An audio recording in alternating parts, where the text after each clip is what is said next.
Hello বন্ধুরা, কেমন আছো তোমরা সবাই? আশা করি অনেক অনেক ভালোই আছো। আর তোমাদের ভালোবাসায় আমিও অনেক ভালো আছি, কারণ তোমরা আমাকে যে পরিমাণে ভালোবাসা দিয়েছো এবং সাপোর্ট দিয়েছো তা আমি কোনোদিন ভুলতে পারবো না। তাই তোমাদেরকে মজা দেওয়ার জন্য আবারও একটি নতুন গল্প নিয়ে হাজির হলাম। গল্পটি শোনার মতো আশা করি তোমাদের দাঁড়িয়ে যাবে এবং তোমরা হাতের কাজ করতে সবাই হেডফোন নিয়ে বসে যাও। যদি আমার গল্প শুনে মজা পাও তাহলে অবশ্যই আমার চ্যানেলটি সাবস্ক্রাইব করবে। তো চলো বন্ধুরা, আমরা কথা না বাড়িয়ে আসল গল্পে চলে আই। যেই দিন আমার ভাবি গোসলের পরে নতুন পোশাক পরে তৈরি থাকতো, সেই দিন আমার দাদা সারা রাত ভাবিকে ঘরের বাইরে দাঁড় করিয়ে রাখত। একদিন আমি ভাবিকে জিজ্ঞেস করি, এমনটা কেন হয়? ভাবি বলে, আমাকে নিজে গিয়ে দেখে নিতে। এটা জানার জন্য আমি একদিন গোসল শেষ করে ভাবির পোশাক পরে দাদার ঘরে গিয়ে ঢুকি। কিন্তু যেই আমার চোখ দাদার উপরে পড়ে আমি অবাক হয়ে উঠি, কারণ দাদা তো আমরা দুই বোন আর এক ভাই। আমার দাদার নাম ভূপেন। দাদাকে নিয়ে আমার মায়ের অনেক গর্ব ছিল, যেমনটা সব মায়েদের থাকে। কিন্তু মা ভূপেন দাদার একটু বেশি প্রশংসা করত। মা ওকে যতটা ভালো ভাবত ও আসলে ততটা ভালো ছিল না। যখন সে রেগে যেত তখন মায়ের সামনেও অনেক কথা বলতো। আমাকে পড়াশোনা করতে বারণ করে দিয়েছিল, কিন্তু মা বলে মাধ্যমিকের পর আমি বাড়িতে বসে থাকলে লোকে অনেক কথা বলবে। গ্রামের লোকেরা দাদাকে সম্মান করত আর ভয়ও পেত। একবার কিছু গ্রামের ছেলে একটা মেয়ের সাথে অসভ্যতা করেছিল। তখন দাদা সেই ছেলেগুলোকে অনেক মার দিয়েছিল। তারপর থেকে দাদা গ্রামে একজন সম্মানীয় ব্যক্তি হয়ে উঠেছিল। কিন্তু আস্তে আস্তে যখন দাদার প্রতিদিন বাড়িতে তার কিছু খারাপ অভ্যাস তৈরি হয়, সে গোলডিপ খেতে শুরু করে আর লাল পানি খেয়ে দেরি করে বাড়ি ফেরে। এছাড়াও দাদা আর কি কি খারাপ কাজ করত তা আমরা জানতাম না। তখন মায়ের মনে হলো দাদাকে একটা বিয়ে দিলে দাদা ঠিক হয়ে যাবে। বাড়িতে একটা বউ আসবে আর সে তাকে আর এইসব কাজ করতে দেবে না। তার দায়িত্ব বাড়বে আর সংসারে মন বসবে। কিন্তু মায়ের এই ভাবনাটা ভুল ছিল। যাকে বাড়ির বউ করে আনা হবে সে কোনো ডাক্তার নয় যে দাদাকে ঠিক করে ফেলবে। আর বিয়েটা কোনো চিকিৎসার পদ্ধতিও নয়। বিয়েটা একটা দায়িত্ব, আর সেটা সেই নিতে পারে যার এটা নেবার যোগ্যতা আছে। একদিন দাদার বিয়ে হয়ে যায় আর বাড়িতে নতুন বউ আসে। বিয়ের পরে পরে দাদার মধ্যে একটু হলেও পরিবর্তন দেখা যায়। কিন্তু তারপরে একটা অদ্ভুত ঘটনা ঘটতে শুরু করে, যেটা আমাকে অনেক ভাবায়। এমনিতে ভাবি আমাদের সাথে অনেক কম কথা বলতো, সবসময় অনেক উদাস থাকত। মা বলতো যে এটাই ভালো, বেশি কথা বলা মেয়ে আমার পছন্দ নয়। কিন্তু ভাবি শুধু কম কথাই বলতো না, সে কেমন একটা ভয়ে ভয়ে থাকত। আমি মাকে বলি যে ভাবির হয়তো এই বাড়িতে কোনো অসুবিধে হচ্ছে। দাদা কি ভাবির সাথে অনেক ঝগড়া করে? মা বলে, এমনটা একেবারেই নয়। এই পরিবারের ছেলেরা তাদের বউদের অনেক সম্মান করে আর ভালোবাসে। তোর দাদা একসময় বিয়ের জন্য পাগল ছিল। তার যখন 11 বছর বয়স ছিল তখন থেকে সে বলতো আমাকে বিয়ে দিয়ে দাও। কিন্তু তারপরে সংসারের দায়িত্ব তার উপরে এসে পড়ে। তোর দাদা দেখতে একটা সুন্দর ছেলে ছিল। তোর ভাবির কপাল ভালো যে সে এমন একটা স্বামী পেয়েছে। সারা গ্রামে এত ভালো ছেলে খুঁজে পাওয়া যাবে না। মা তো দাদার প্রশংসা করতেই ব্যস্ত ছিল। কিন্তু আমি জানি ভাবির কিছু একটা অসুবিধা হচ্ছিল। একদিন আমি দেখি ভাবি দাদার ঘরের বাইরে দাঁড়িয়ে আছে। মনে হচ্ছিল যেন তাকে ঘর থেকে বার করে দেওয়া হয়েছে, যেমনটা স্কুলের ছাত্রদের শাস্তি দেওয়ার জন্য ক্লাসের বাইরে দাঁড় করিয়ে রাখা হয়। তখন রাতের বেলা ছিল। এই সময় তো ভাবির ঘরের ভিতরে থাকার কথা। সে মাথা নিচু করে দাঁড়িয়েছিল। আমাকে দেখে সে নিজের চোখের পানি মুছে। আজ তো ভাবি নতুন পোশাক পরেছিল, সে গোসল শেষ করে তৈরি ছিল। আমি বললাম, ভাবি আজ তোমাকে অনেক সুন্দর দেখাচ্ছে। ভাবির লম্বা চুল ছিল। তার নাম ছিল অর্পিতা। আমি তাকে জিজ্ঞেস করি, তুমি বাইরে কেন দাঁড়িয়ে আছো? আর তুমি কাঁদছো কেন? সে বলে, না না, আমি কাঁদছি না। আমার চোখে কি একটা যেন পড়ল, কিন্তু আমি বুঝতে পারছিলাম যে ভাবি কাঁদছিল। আমি আবার জিজ্ঞেস করলাম, তুমি বাইরে কেন দাঁড়িয়ে আছো? সে বলে, এমনি দাঁড়িয়ে আছি। আমি বুঝতে পারলাম যে ভাবি আমাকে কিছু বলতে চায় না। তাই আমি রান্নাঘরে চলে গেলাম নিজের জন্য খাবার বানাতে। রান্নাঘর থেকে দাদার ঘরের দরজাটা পরিষ্কার দেখা যেত। আমি দেখি ভাবি এখনো সেখানেই দাঁড়িয়ে আছে। আমি রুটি আর তরকারি বানালাম, কিন্তু ভাবি সেখান থেকে চলে গেল না। সে আমার দিকে পিছন করে দাঁড়িয়েছিল। মনে হয় সে কাঁদছিল। দাদা তো ঘরের ভিতরেই ছিল। ঘরের দরজাটাও খোলা ছিল। তাহলে ভাবি ঘরের বাইরে কেন দাঁড়িয়ে আছে? এত সুন্দর পোশাক পরে সেজে আছে। দাদার তো উচিত ভাবিকে ঘরের বাইরে বেরোতেই না দেওয়া। কিন্তু ভাবি ঘরের বাইরে দাঁড়িয়ে আছে। আমি খাবার বানিয়ে নিজের ঘরে চলে গেলাম। সকালে যখন উঠলাম তখন দেখি ভাবি সেখানে নেই। কিন্তু কাল রাতে সে ঘরের বাইরে দাঁড়িয়ে কি করছিল? আমি ব্যাপারটাকে এড়িয়ে গেলাম। 4 দিন পার হয়ে গেল। একদিন ভাবি আমাদের সাথে বসেছিল। তখন দাদার ফোন আসে। দাদা বলে যে আজ সে দুপুরের খাবার খেতে বাড়িতে আসতে পারবে না। কিন্তু দাদা না খেলে ভাবি খায় না। ভাবির অনেক ক্ষুধা পেয়েছিল। আমি বললাম, ভাবি দাদা তো আজ খেতে আসবে না, তুমি বরং আমাদের সাথে বসে খেয়ে নাও। ভাবি যখন আমাদের সাথে খেতে বসে তখন মা হঠাৎ করে এদিক ওদিক দেখতে শুরু করে আর বলে, একটা খারাপ গন্ধ আসছে। তুই কি কোনো ঘর পরিষ্কার করতে ভুলে গেছিস? আমি বলি, আমি তো সব ঘর পরিষ্কার করেছি। জানি না এই খারাপ গন্ধটা কোথা থেকে আসছে। ভাবি মাথা নিচু করে বসেছিল।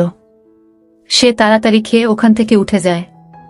কিন্তু যেই ভাবি ওখান থেকে চলে গেল সেই খারাপ গন্ধটাও চলে গেল। মা বলে এই খারাপ গন্ধটা ওর শরীর থেকে আসছিল। কিন্তু ও তো এরকম নয়। তাহলে এরকম খারাপ ময়লা হয় কেন ঘুরে বেড়াচ্ছে? ও কি গোসল করে না? আমি মাকে থামিয়ে বলি, ছাড়ো না মা, আজ হয়তো ভাবির গোসল করতে ইচ্ছে করছে না। মা বলে, কেন, এটা কি ফেব্রুয়ারি মাস নাকি যে ঠান্ডায় গোসল করতে ইচ্ছে করবে না? এটা জুলাই মাস। তাছাড়া বিবাহিত মেয়েদের সব সময় গোসল করে পরিষ্কার হয়ে থাকা উচিত। এরকম খারাপ হয়ে থাকলে ছেলেরা সেটা পছন্দ করে না। আর আমি তোকেও বলে রাখছি, তোর যখন বিয়ে হবে তখন রোজ ভালো করে গোসল করে পরিষ্কার হয়ে থাকবি। না হলে তোর স্বামী তোর দিকে ফিরেও তাকাবে না। তোর ভাবিরও এটা বোঝা উচিত। আমি ওর সাথে কথা বলে আসছি। মা ওখান থেকে উঠে চলে গেল। আমি ভাবতে থাকি, কে জানে মা ভাবিকে কি বলবে। মায়ের কথায় তার খারাপ মনে হতে পারে। কিন্তু ভাবি তার পরের দিনও গোসল করল না। সে 6-7 দিন ধরে গোসল না করেই থেকে যায়। একদিন আমরা ভাবির হাতে একটা নতুন আংটি দেখতে পাই। তার বিয়ের সব জিনিসপত্র আমরাই কিনে দিয়েছিলাম। আর বিয়ে হওয়ার পর থেকে ও বাজারেও যায়নি। তাই আমি ভাবিকে জিজ্ঞেস করি, সে এই আংটিটা কোথা থেকে পেল? সে বলে, তোমার দাদা আমাকে আজ সকালে এটা দিয়েছে। ভাবি এই ব্যাপারে খুব একটা খুশি মনে হলো না। আমি বলি, সে তো অনেক ভালো কথা। দাদা আজকাল অনেক ভালো আছে দেখছি।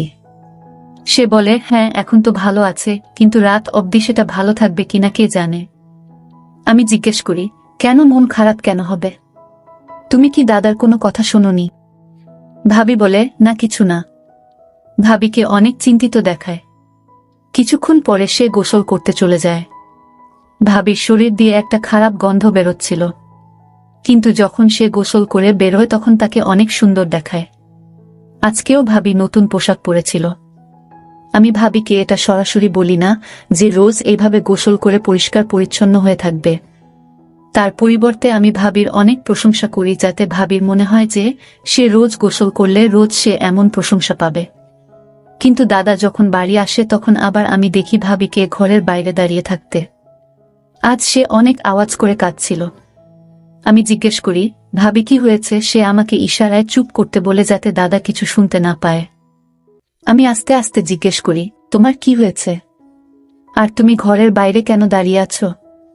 ভাবি বলে, তুমি একদিন জানতে পারবে আমি কেন এখানে দাঁড়িয়ে আছি। এই বলে সে আরো কাঁদতে শুরু করে। আমি ভাবির হাত ধরে তাকে ওখান থেকে সরিয়ে নিয়ে একটু দূরে নিয়ে এসে জিজ্ঞেস করি, কি হয়েছে? আমাকে সব খুলে বলো। ভাবি বলে, তুমি জানো তোমার ভাবি আবার গোসল করা বন্ধ করে দেয়। আবার ওর শরীর থেকে একটা খারাপ গন্ধ বেরোতে থাকে। দাদা লাল পানি খায়। আমি বলি, হ্যাঁ আমি জানি, কিন্তু মা বলেছিল যে বিয়ের পরে দাদা এসব ছেড়ে দেবে। ভাবি বলে, কে বলেছে ও সব কিছু ছেড়ে দেবে? ও এখনো লাল পানি খায়।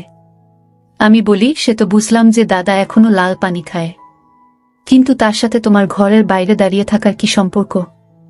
ভাবি বলে, আমি জানি না, আমি কিচ্ছু জানি না। আমাকে ছেড়ে দাও, আমাকে ওখানেই দাঁড়িয়ে থাকতে দাও। আমি কিছুই বুঝলাম না। কিছুদিন পরে ভাবি আবার গোসল করা বন্ধ করে দেয়। আবার ওর শরীর থেকে একটা খারাপ গন্ধ বেরোতে থাকে। এই গরমের সময় যদি কেউ ৬-৭ দিন গোসল না করে তাহলে তার শরীর দিয়ে খারাপ গন্ধ বেরোবেই। ভাবি যখন মায়ের কাছে এসে বসত তখন মা নাক বন্ধ করে দিত। আমি মাকে ইশারা করলাম কিছু না বলতে, কিন্তু মা বলতে থাকে, ওর গোসল করতে কি অসুবিধা হয়? আমি বুঝতে পারি না ওর মা কি ওকে কিছুই শিখিয়ে পাঠায়নি। কিন্তু ভাবিকে খুবই চিন্তিত দেখায়, উদাস আর লজ্জিত দেখাচ্ছিল। ভাবি যেই দিন গোসল করত সেই দিন দেখতাম তাকে ঘরের বাইরে দাঁড়িয়ে থাকতে। আর যেই দিন সে গোসল করত না সেই দিন দেখতাম দাদার মন অনেক ভালো থাকত, কারণ সে ভাবির জন্য গিফট নিয়ে আসত। মাঝে মাঝে তার জন্য বিরিয়ানিও আনত। বাড়িতে ডাল রান্না হতো আর ভাবি বলতো তার ডাল খেতে ভালো মনে হতো। ভাবির এত আবদার দাদা মেনে নিত, কিন্তু এমনটা কেন হতো যে যেই দিনই ভাবি গোসল করে নতুন পোশাক পরে থাকতো সেই দিন দাদা তাকে ঘর থেকে বের করে দিত? এইসবের মানে কি? মা তো বলতো যে ছেলেদের পরিষ্কার পরিচ্ছন্ন মেয়ে ভালো লাগে, যার শরীর দিয়ে ভালো গন্ধ আসে, যে ভালো করে চুল বাঁধে। ভাবি যেই দিন নতুন পোশাক পরে সেই দিন তাকে অনেক ভালো দেখায়। ভাবিকে অনেক সুন্দর দেখাতো। তার শরীরে রং অনেক সাদা, তাকে সব রঙের পোশাক পরলে ভালো দেখায়। কিন্তু এমনটা কেন যে যেই দিন ভাবিকে বেশি সুন্দর দেখায় সেই দিন দাদা ভাবির সাথে ঝগড়া করে তাকে ঘর থেকে বের করে দেয়? আর যেই দিন ভাবির শরীর দিয়ে খারাপ গন্ধ বেরোয় সেই দিন দাদা তার সব বায়না মেনে নেয়, তার জন্য গিফট নিয়ে আসে? এবার আমাকে কিছু একটা করতেই হবে। এসব কি হচ্ছে? দাদার এ কেমন রুচি? একদিন আমি ভাবিকে জিজ্ঞেস করলাম, এইসবের মানে কি? ভাবি বলে, একদিন তুমি নিজেই সবকিছু জানতে পারবে। আর একদিন আমি সব সত্যিটা জানার সুযোগও পেয়ে গেলাম। একদিন ভাবি হঠাৎ তার বাবার বাড়ি চলে যায়। তার বাবার বাড়ি থেকে ফোন এসেছিল যে তার মা অনেক অসুস্থ। আমার মা ও বাড়িতে ছিল না, তার এক বন্ধুর বাড়িতে গিয়েছিল।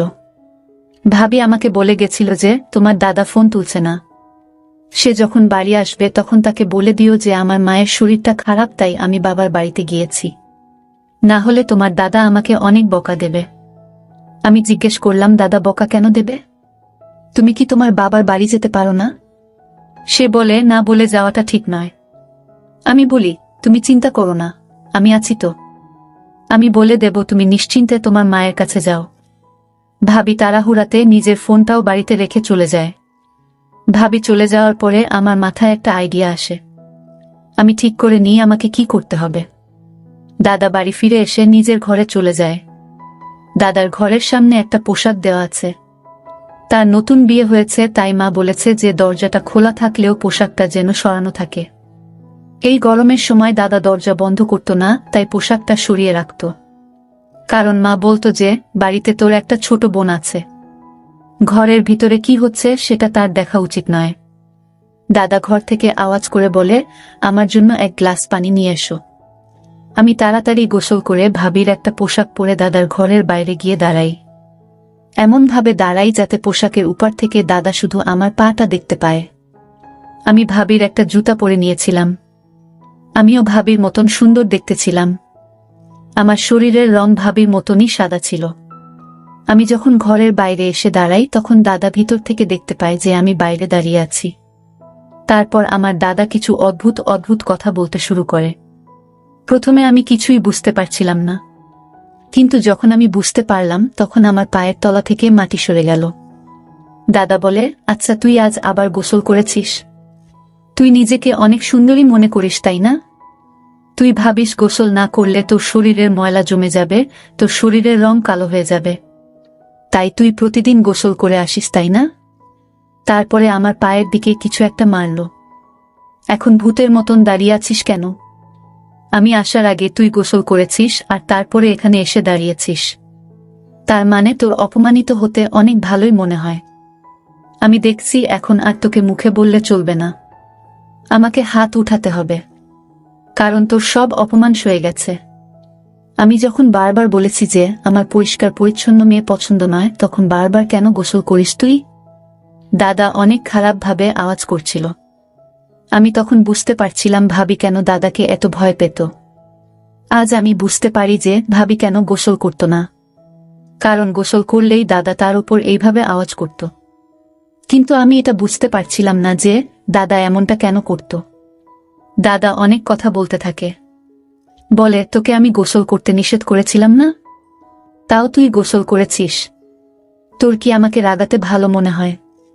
তারপরে দাদা বকা দিতে শুরু করে। এইবার আমার ধৈর্যের সীমা পার হয়ে যায়।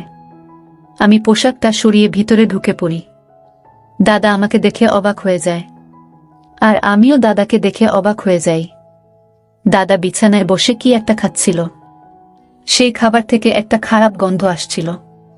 দাদা বলে, তুই এখানে তোর ভাবির পোশাক পরে কি করছিস? তোর ভাবি কোথায়? আমি বলি, তুমি এসব কি খাচ্ছ? এইসব খাবার শরীরের পক্ষে ভালো নয়, এইসব খেও না। তখন দাদা মাথা নিচু করে বলে, এর মানে তুই সব কথা শুনে ফেলেছিস? আমি বলি, হ্যাঁ, আমি সব কথা শুনে ফেলেছি। এবার তুমি আমাকে বলো এইসবের মানে কি? তুমি ভাবির সাথে এরকম ব্যবহার কেন করো? তুমি এত ভালো একটা বউ পেয়েছ, তার সাথে এরকম ব্যবহার করছো। আর তুমি এখানে বসে এইসব খারাপ খাবার কেন খাচ্ছ? বাড়িতে তো অনেক ভালো খাবার রান্না হয়েছে। ভাবি তার বাবার বাড়িতে গেছে, তার মায়ের অনেক শরীর খারাপ, সে আমাকে বলে গেছে তোমাকে জানিয়ে দিতে। কিন্তু এতদিনে বাড়িতে যা যা হচ্ছিল তা আমাকে অনেক চিন্তায় ফেলে দিয়েছিল। তাই আমি জানতে চেয়েছিলাম যে তুমি ভাবির উপর কেন রেগে যেতে। তারপরে দাদা আমাকে সব কথা বলে। আমি শুনে অবাক হয়ে যাই। সে বলে, অনেক বছর আগেকার কথা, তখন আমরা অনেক গরিব ছিলাম। তোর বয়স তখন 2.5 বছর, তাই তোর সেই সব দিনের কথা হয়তো মনে নেই। আমরা এত গরিব ছিলাম যে আমরা খেতে পেতাম না, বাড়িতে একটা টাকাও থাকতো না। আমি লোকের বাড়িতে ঘর পরিষ্কার করে 1 টাকা করে জমিয়ে 6 থেকে 7 হাজার টাকার মধ্যে সবজি কিনে আনতাম। তারপরে আমরা 3 জন খেতে পারতাম। তারপর আমি অনেক চেষ্টা করেও কোনো কাজ পেতাম না। আমি দেখতে অনেক ভালো ছিলাম, কিন্তু আমি কোনো কাজ জানতাম না। আমি লেখাপড়াও করিনি, আমার কোনো ডিগ্রি ছিল না। আমি বুঝতে পারছিলাম না আমি কি করব। তারপরে বাবাও এই পৃথিবী ছেড়ে চলে যায়। তখন আমি একটা পণ্ডিতের সাথে দেখা করি। সে আমাকে বলে যে একটা উপায় আছে যেটা করলে আমার কোনোদিন টাকা পয়সার অভাব হবে না। সে আমাকে বলে, তোকে গোসল করা ছেড়ে দিতে হবে, সব সময় ময়লা হয়ে থাকতে হবে, খারাপ খাবার খেতে হবে, কোনো ভালো কাজ করা চলবে না।